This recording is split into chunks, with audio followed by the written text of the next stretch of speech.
Today is the 18th day of February 2015, and we have a special guest of honor, Prema Nandakumar, author of many books, daughter of the very illustrious father, K.R. Srinivas Iyengar. Welcome, Prema. Namaste. Namaste. Can we begin with your father? Because you have so much to tell about him, so many wonderful memories of his writings and his experience with Sri Aurobindo and Mother. Yes. So let us begin But there. then that would fill volumes. Yes, it would.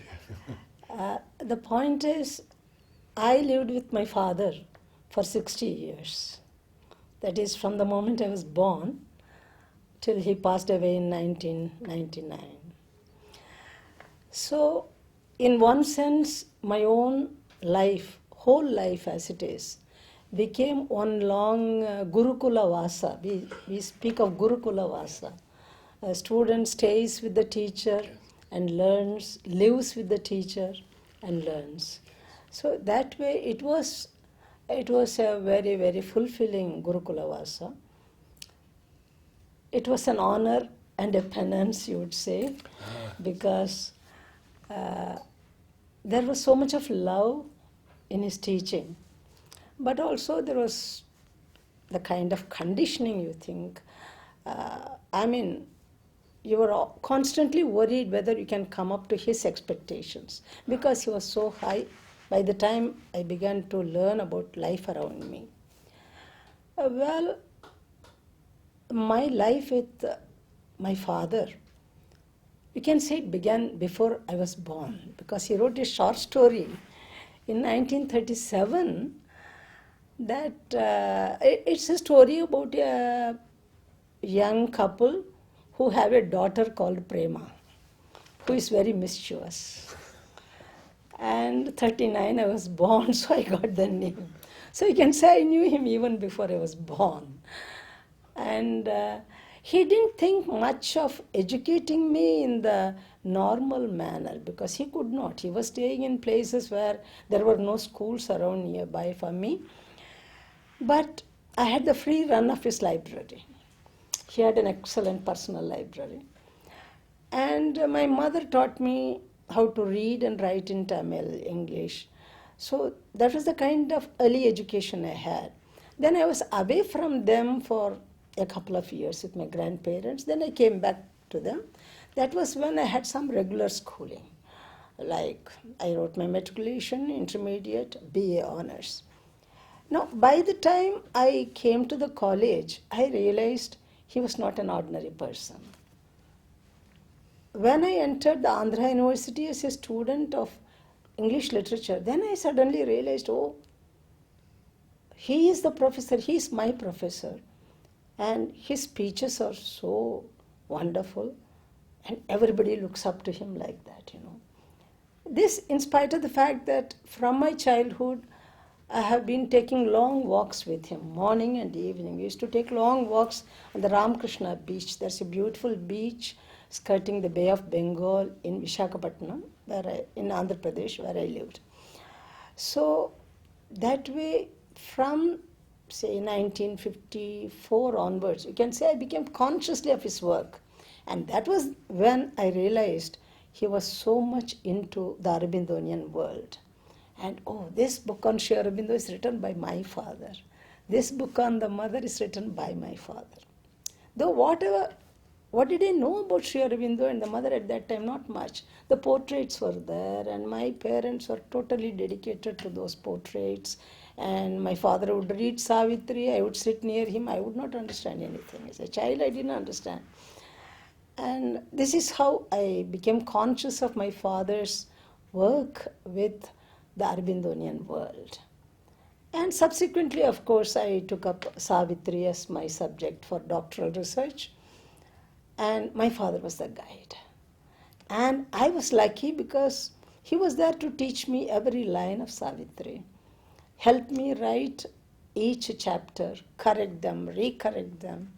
And he got me in touch with the Pondicherry community, the Aurobindo world at large. And so it has been that kind of life with my father. So how do I explain it to you? And Prema has written the only other book on Savitri that I truly appreciate, and the other book is by A.B. Purani. So her volume and Purani's volume stand side by side in my library. Oh, so nice of you to say that. But where is Purani?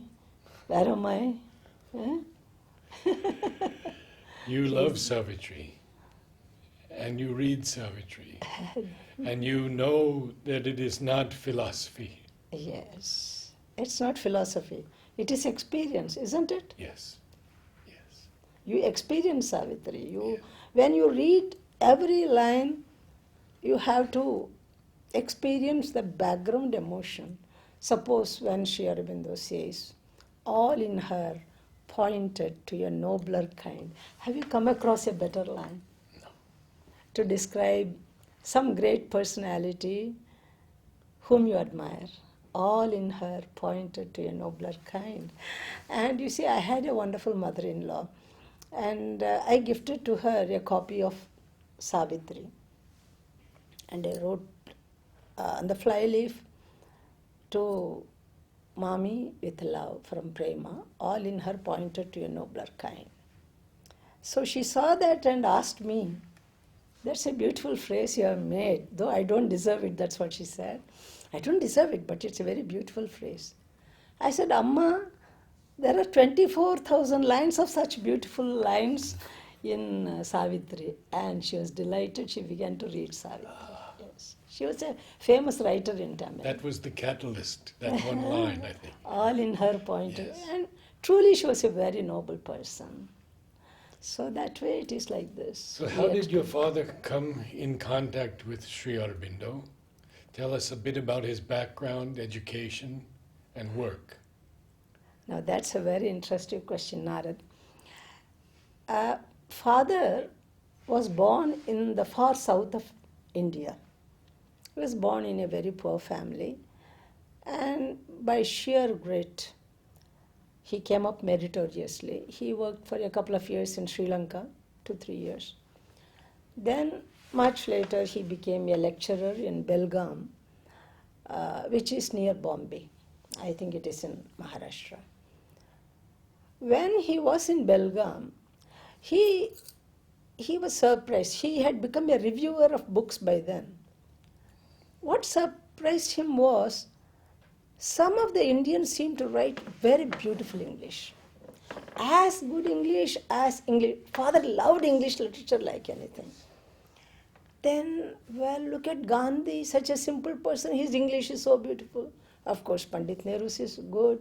And then Raja Ram Mohan Roy. These people are writing such beautiful English. And now they have started writing creative works also. There's Henry Vivian Derozio, an Indian, is writing in Sarojini Naidu, Toru Dutt. They're all writing poetry which is even better than some of the English poets. And then even novels. Look at K.S. Venkatramani of Tamil Nadu. He has written Kandan the Patriot.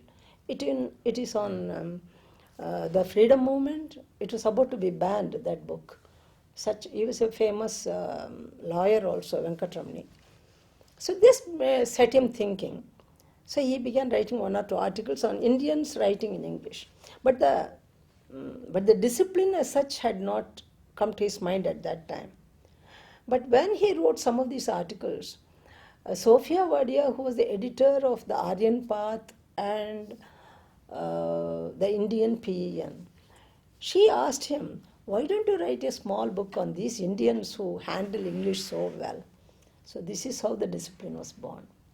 When he began writing for that book, it's a slender book, he came across a few sonnets of Sri Aurobindo. Somewhere, we don't know, somewhere. I don't know where he got them. I knew Sri Aurobindo he knew him as Aurobindo Ghosh. He knew this Aurobindo Ghosh as a politician. the famous Alipur case, and that he had retired to Pondicherry and given up writing and all that. So these sonnets, maybe he has written a few more. If I could get a few more of his poems, maybe I could write a paragraph or page on him. So then he was wondering, then he was directed to the correspondent of the college in which he was working, Lingaraj College. That was one Shankar Gowda. He was the Zamindar of Vantumuri or something. So father went to him. He said, "Sir, I believe you go to Pondicherry. Some of my colleagues say you go to Pondicherry. I believe Aurobindo Ghosh has retired there. Have you met him, sir? I believe he has written some poems. Can you get me a few poems?" Then Shankar Gowda smiles at him and says, "Young man, first have your tea." So tea was brought him. It was Zamindar's house. My father was a poor lecturer at that time. Then he went in and brought 2 fat volumes. They are still with me. 2 fat volumes, collected poems and plays of Sri Aurobindo. Volume 1, Volume 2. Published just then, August 1942. To commemorate the 70th birthday of Sri Aurobindo, 1942, 70th birthday. So father was amazed, and he opens it, says to Shankar Gowda, with blessings, Sri Aurobindo, you know the famous handwriting of Sri Aurobindo. Father is astonished. Then he makes a request, "Sir, can I sit in the veranda and take down some notes from these books, sir?" Then Shankar Gowda said he had heard about father, because father had already made a name for himself as a speaker. He was still very young. He was very young. This happened in 1942. He was 34 years. 34 years. Father was born in 1908. But by then he had established a name as a political writer and also a literary student. And then Shankar Gowda said, "Oh, young man, you can take it home, but please return it after 1 week because the master has inscribed." So father was elated. He came home, and my mother has reported to me again and again till her last day how the whole night my father did not sleep. And in the morning when she gets up and comes out, he is still typing. And the article gets finished by 9:30. So he has some kind of food and goes away to the college to deliver his lectures. Those were the days when teachers taught in the colleges. So he went and gave the lectures, and then he came back to my mother. He said, "I'm going for my evening walk." So he went to Shankar Gowda's house. He gave back the books. Shankar Gowda could not believe. He thought maybe this young man did not like or just taken some notes. "Did you read any of them?" "Sir, I read both the volumes. Here is the article, sir. Entire thing is there. From page 1 to last page, what material, what he has read, what he has studied. That's the whole thing is there. Shankar Gowda realized that he had hit upon some new force in his life. So he said, "I'm very happy. I want to show this to the master. I'll be going again in November, I think. I will show it to the master." And he had it typed with more space. So my father even told me the name of the typist, Tatya Sahib, Shankar Gowda's typist. He did enlarge a space for Sri Aurobindo's eyes, because Sri Aurobindo's eyes were... Yes, exactly. Because Sri Aurobindo found it difficult to read at that time. This was in 1942, no? So he took it and he sent it to the master. He read it. He even suggested a couple of corrections. And the article came back, I don't know, it was published somewhere, that's all I remember. I've been searching his archival material for that. I've not yet come to it, but I'm sure I will get it. It was printed somewhere. From then onward, Shankar Gowda said, "You must write the master's biography." But how can father write the biography? He is sitting in Belgaum. He has no idea of Sri Aurobindo except these 2 volumes. And of course, what he has gathered from other books on history. Then Shankar Gowda said he will take him to Pondicherry, introduce people to him. But he must take up this project. But at that time, there were very few publications of Sri Aurobindo. Yes, there are not many. Not many. So father came, he interviewed many people. Then, and Nalinida, these are some names readily come to my mind. Nalinida, Amrita, Katie Satna. These are some of the names that come to me. Of course, Puraniji. Yes, These people were yes. there. So he interviewed many people. And Dilip Kumar Rai, who became a very staunch friend of Appa. And he became my friend also. He was such a sweet person. Then he gathered material, and I think Nirodha translated for him roughly the letters of Mrinalini at that time for use. Those 3 letters, Alipur jail letters. Yes, the Alipur jail letters. I think so. To his wife. Yes. Then they had not been published. So he translated. Some of the matter in father's first book are first-hand translations done in Pondicherry by the disciples. So he went back, he sat and wrote the biography, and it was sent to the master. He went through the entire script by himself. Every line of it. He suggested so many corrections. And 1 or 2 miracles my father had added as he had found it in some book. These he cut off, no miracles like levitating, all that he said. These are somebody's imagination. It has nothing to do with my yoga. Anyway, it was passed by Sri Aurobindo. That manuscript, which was actually corrected by Sri Aurobindo, that is there in our archives. That original manuscript. It's a small book. And it was published by Arya Publishing House of Calcutta. Himanshu Niyogi, I think, was in charge at that. Am I right? You correct me. And the first edition was sold out immediately, at once. So they brought out a second edition. Then people began to ask father, when are you going to write the biography of the mother? Shankar Gowda was the one to ask. Shankar Gowda was the father of our Parubai. She was working in as registrar who was of the head our of the school for a while. Yes. International Center of Education. Yes, She was yes. registrar. She's a very sweet lady. And one of the things, when this biography was being written, sometimes father would go to Shankar Gowda's house. Every line first Shankar Gowda will go through and offer his suggestions. Sometimes Shankar Gowda will come to our house. My father lived in a single room chal. It is known as chal, So many flats together will be there. All single rooms. But it had a open, roof. So Parubai would take me there because I will go around father and start troubling him. So my mother would send me away with Parubai to. So I would play with her happily. A friendship that continued till the last day. So when people asked for a biography of the mother, then father said, I cannot do it. There is no matter, nothing. At least Sri Aurobindo, father could wax eloquent on the Alipur bomb case and all that. There's nothing about mother. And Shankar Gowda told him, I will give you the matter. And the matter he could give was only prayers and meditations and 1 or 2 articles. So with that, and then of course again what the disciples said, he wrote a slim book. They wanted it very much. So he wrote it, and I think 1950 he completed, 1949 he completed it. He gave it to Shankar Gowda, who gave it to the ashram. But I think it was a deferred publication because Sri Aurobindo had to give yes, I think. Then Sri Aurobindo gave the signal that it can be published. And so my father got a message that it was going to be published. Meanwhile, Sri Aurobindo attained Mahasamadhi.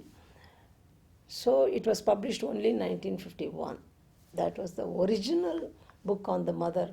But it was welcomed so much. At that time, people wanted to know about the mother. And it was immediately translated into Hindi also. I have the Sri Ma, they translated. That is the story of how he became the biographer of Sri Aurobindo and the mother.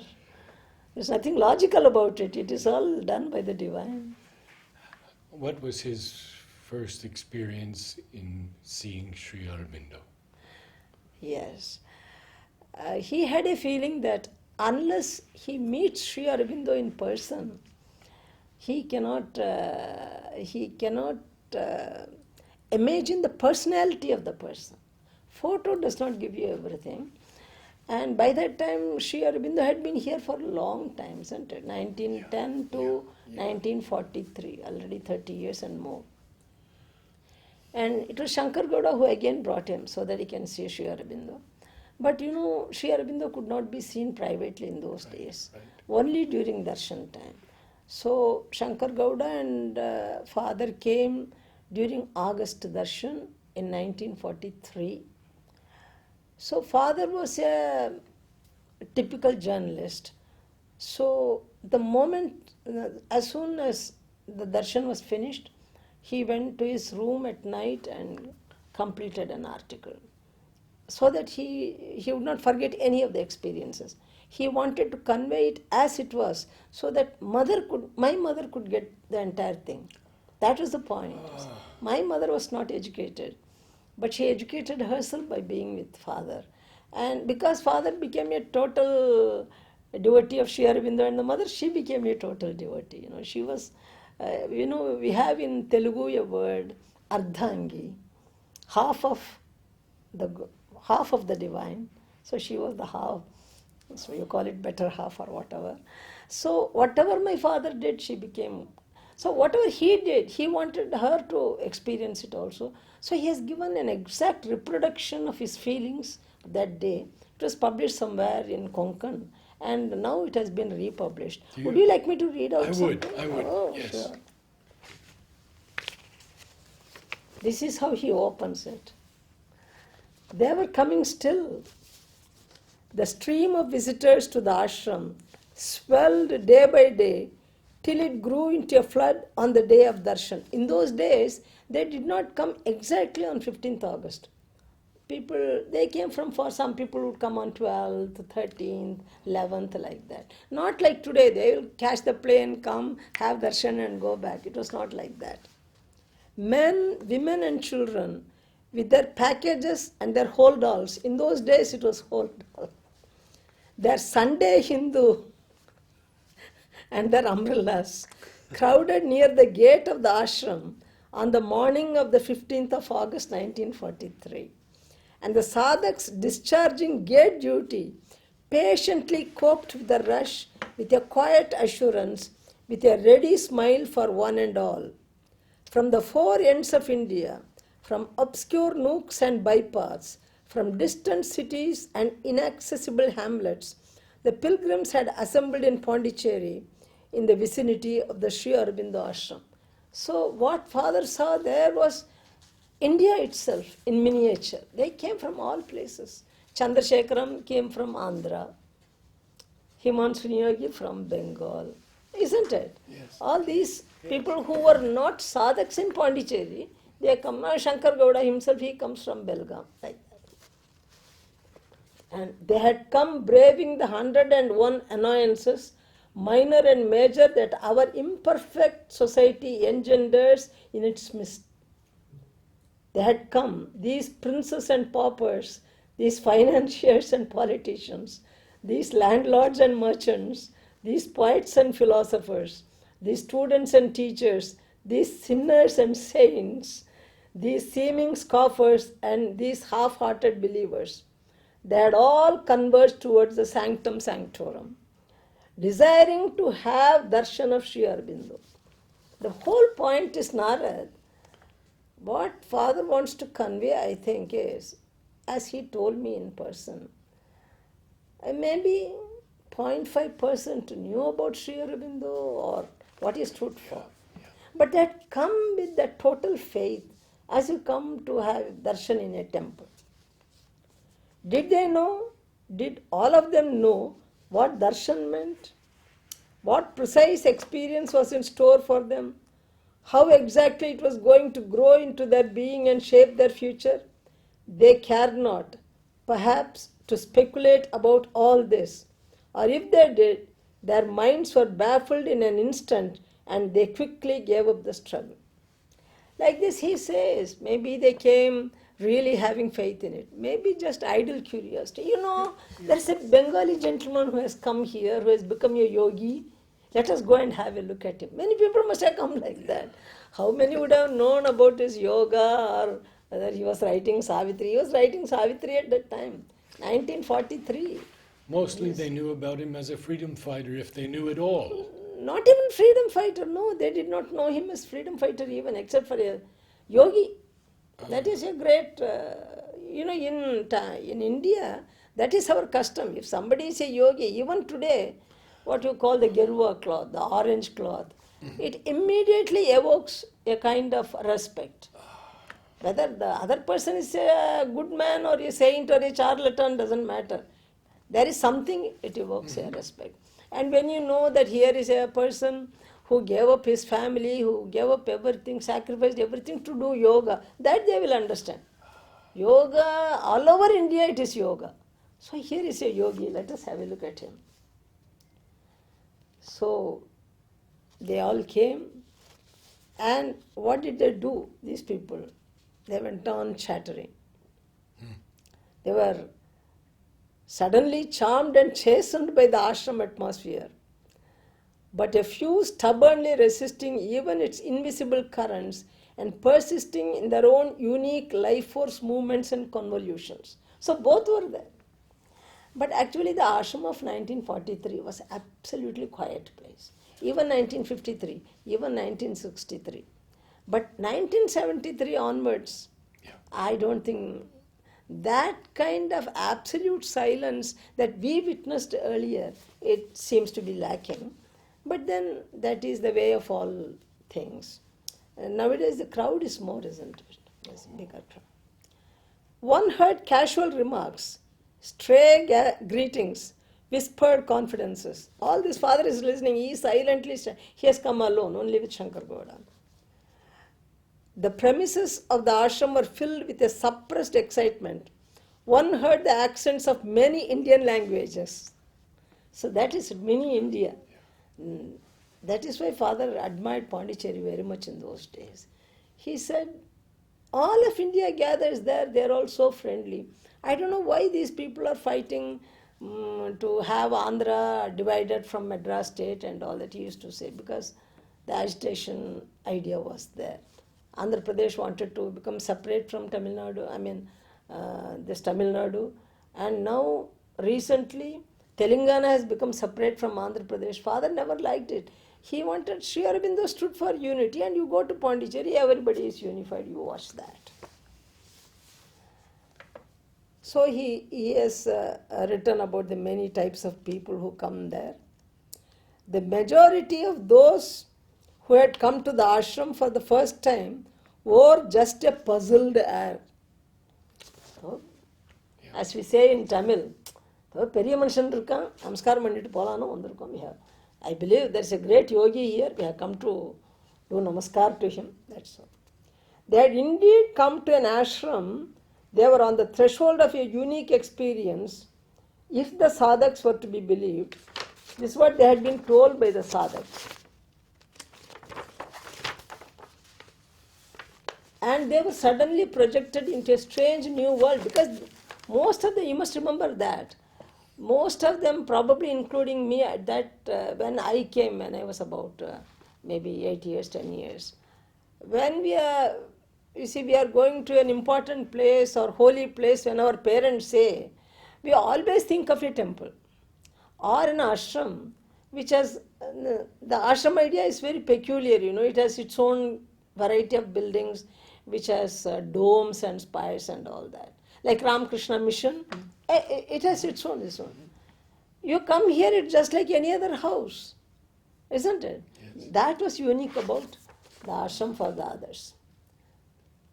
They wondered, they just wondered. They wondered in their ignorance, they wondered in their humility and awe. They just wondered whither all that pageantry was leading, what priceless revelation was waiting for them round the corner. They are all asked to be hushed by the atmosphere, and the sadhaks are there. And how exactly they were going to embalm it and preserve it during all the savorless tomorrows of their star-crossed lives. Because most of them come for some comfort. They are sorrowing. Some people may say, oh, my son is very ill. If I go to the ashram and I have darshan of Sri Aurobindo himself, my son may be cured. Maybe some mothers came like that. How do we know? The queue was being formed at last. He's 1943, one of the early darshans. It was about 2 in the afternoon. It was a bright day in Pondicherry, and it was a great day for Pondicherry. The queue was forming, and though the endless line of pilgrims hardly seemed to move, it actually did move on. One by one they were going. The coil curved upwards towards the library and reading room, and curved downwards, emerging into the garden, followed for a little while a straight course, soon turning sharply towards the meditation hall. This must be much before you came, Narad. You must have come in the 70s. 61. 61. At that time, this atmosphere would have changed a little, isn't it? Or it was the same, almost the same. Almost. It moved on. It moved on like an impossibly long centipede, pardon a simile, enveloping the pillars, scaling the stairs now in one direction, now in another, and at last reaching the very hall, the very spot. The queue was long, with its cusps and crests, links and breaks, its ascents and descents. It swayed and moved, it stopped and moved, and swayed, and a hushed expectancy filled the pores and cells of the human frame, and even the very chambers of the obscure human heart. That is, he sees this darshan community as a living creature. He does not think of it as simply a queue, but a living experience. And no one seemed to know where it is going to lead, but everybody is alive, alert. How patiently they awaited their proper chance. That astonished my father very much. There was no pushing, nothing. How status many of them stood, like statues, their eyes avoiding the midday glare of the sun, their fingers firmly clasping the tulsi garland or the fair white flower or the bright red rose. They waited and they moved and they prayed. I cannot believe. I want to believe. I must believe. I will believe. Let me believe. Father imagines this. That is true. We have these kind of thoughts. Each has a different type of thought. And thus, even the agnostic prayed, and hope and despair warred in his bosom, and he held the garland in a yet firm grasp. The last turn was taken. One's eyes grazed over the intervening pilgrims and rested on the 2 figures seated together in unblenched majesty and aura serene. That is, he has described the atmosphere. Now, you wanted to know about his darshan of Sri Aurobindo. This was his first darshan of Sri Aurobindo. The mother and Sri Aurobindo, the great moment had come. The presence was a flood of light and truth. And the mere mind staggered under the blow. The mere human frame lurched forward mechanically, but the eyes were held irretrievably in a hypnotic spell. Thought was impossible then. The mind had abdicated its sovereignty for the nonce, and one had become almost a living soul. Father told me, Shankar Gowda had informed them that this young man wants to write the biography of Sri Aurobindo. And Sri Aurobindo had been told about that. So I don't know how they used to give the signal, I don't know, to Sri Aurobindo that the young man had come. And I believe for one moment Sri Aurobindo's eyes held on to him. A second or 2, perhaps, no more. But how can one take count of the fleeting units of time? one rather glimpsed then the splendorous truth. There shall be no more time. Eternity was implicated in a grain of time. One all but crossed the boundaries of space and time. Please remember these lines are rather inspirations from T.S. Eliot, not Sri Aurobindo Savitri. At that time he had not read Sri Aurobindo The Savitri. four quartets. Huh. From the Four four quartets, yes. Burnt Norton. In time, Burnt Norton. That's yes. You see, 1943 there was no Savitri for public to read from. And father was a great admirer of T.S. Eliot. One experienced a sudden upsurge of glory that was nevertheless grounded on a bottomless humility. But already one was out of the room. Just one moment. The pulses of life started beating once again. The wires, the machinery of the mind were resuming their work once more. The feet knew whither they should go. And that passage when he comes back. So what is his view of his vision?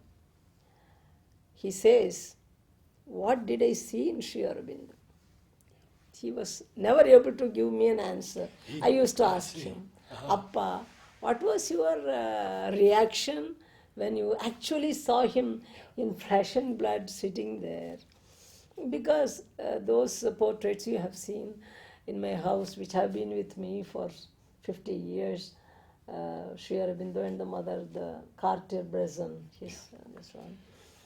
And this is what he writes. Was it the face of Zaius that had once held me captured as I chanced upon it in a book of mythology?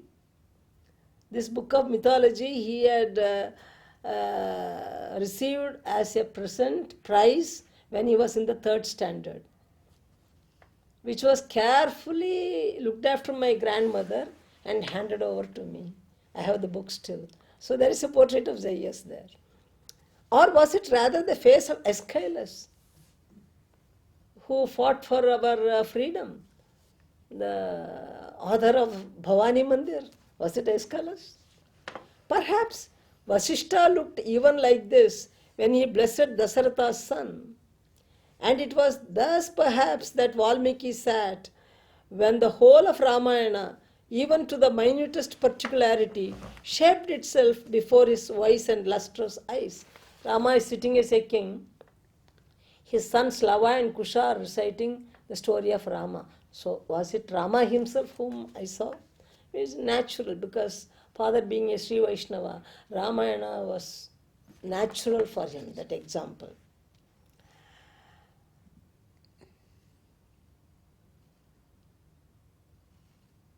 And the vision of the mother and of the master, were they in very truth the cosmic Mahashakti and the all-highest Ishvara? Remember again, he has read the mother by Sri Aurobindo and not Savitri. The vision remained, the experience persisted, the memory of the smile eased yet the multitudinous pricks of the workaday world, and the memory of the Brahmatej, austere yet inconceivably beautiful, that was resplendent on Sri Aurobindo's face, yet gave one the hope and the strength to bear the heavy and the weary weight of all this unintelligible world. Nay, gave one even the strength to aspire to change it all and boldly to nurture the incipient hope that even the frailest and the foulest clay can evolve, however long the journey and arduous path, into the supermanhood of the Gnostic being and the triune glory of Satchidananda. This is how he completes it. So it is like as though my father had a vision of that passage in the Secret Knowledge in Savitri. There is the famous passage about Purusha and Prakriti. Yes. The two people. The two who are one. Two who are one. Yes. He seems to have had a... Because at that time, I have to underline it again, he had not read Savitri, he had not seen Savitri. So this is his reaction to Sri Aurobindo when he met him for the first time. And then, of course, you know his life, it was all Sri Aurobindo, nothing else. All Sri Aurobindo and the mother.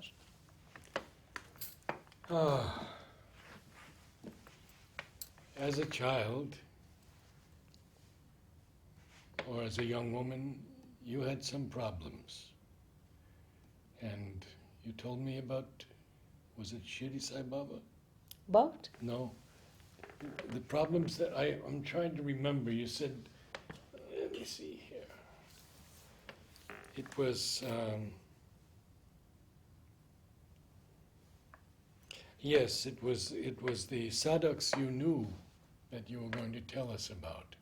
Some of the Sadaks Some of the sadhaks. in the ashram that you knew. Yes. Shankar Gowda, I told you. Yes. Subsequently, he came and he stayed here. Unfortunately, he passed away at an early age. Of course, Parubai, her sister Shanta, they were all here. Other sadhaks that I have known about is, of course, Dilip Kumar Rai, with whom I corresponded a little. And he used to gift me his books. And he gave me his book, Miracles Do Still Happen. He has written a novel. Superscribing it like this to Prema for writing the thesis, beautiful thesis on Savitri, something like that. So then I realized how much my choice of Savitri has touched these people, a choice that I did in spite of myself. Well, that's another story. The other sadhaks I can think of is Amrita. He was Tamil also. He was Aravamudachari. His original name was Aravamudachari, and he used to write in Tamil also. He came to Sri Aurobindo very early, 1914, like that, 1913, 14. He was a wonderful person. My father once asked my Shankar Gowda whether he had ever heard Sri Aurobindo speak, because father wanted to record how Sri Aurobindo's voice would sound. But Shankar Gowda said he had never heard him speak. He had met Sri Aurobindo only in the Darshans. But he said, Iyengar, once I was standing below the window of Sri Aurobindo's room, and I heard Sri Aurobindo calling out, Amrita! And the voice sounded so heavenly and sweet. So Amrita, I remember him for, as Shankar Gowda referred to him. And Amrita was lucky, all the time he was hearing this sweet, wonderful voice. And in 1958, my translation of Subramanya Bharati's poems were published. Subramanya Bharati was a famous Tamil poet who also was in Pondicherry between 1910 and 1920. And Subramanya Bharati used to study the Vedas together with Sri Aurobindo. So when I published my book, I sent a copy to Amrita because as father's daughter, I had that much closeness with these people. I could dare to send these books. Imagine my surprise when he writes a long letter, such a sweet letter. Amrita wrote to me, so I am particularly lucky in getting that letter. He congratulates me on choosing Bharati for translation, and he congratulates me for choosing Savitri as my doctoral subject. At that time, I had not got my thesis completed. I was still doing it. That was in 1958. So he wrote a beautiful, this one. Let's take a few moments break. Yes. And we'll continue in just a minute.